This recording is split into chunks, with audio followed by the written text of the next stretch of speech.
RTC depot centre వద్దకు కొందరు అల్లరి మూకలు ర్యాలీగా చేరుకున్నారు. రాళ్లు రువ్వటం ప్రారంభించారు. వెంటనే పోలీసులు అక్కడికి చేరుకొని వాటర్ కెనాన్ ను ప్రయోగించారు. అల్లరి మూకలు వెనక్కి తగ్గకపోవడంతో టియర్ గ్యాస్ ప్రయోగించి లాఠీచార్జ్ చేశారు.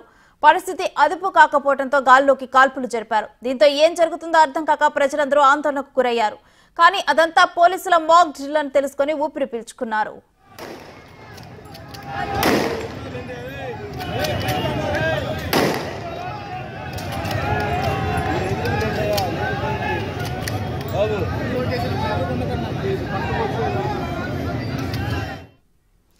సార్వత్రిక ఎన్నికల కౌంటింగ్ జరగనున్న నేపథ్యంలో అల్లర్లకు పాల్పడితే అదుపు చేసే విధానాన్ని మాక్ డ్రిల్ చేశామని ఎస్పీ గరుడ్ సుమిత్ తెలిపారు.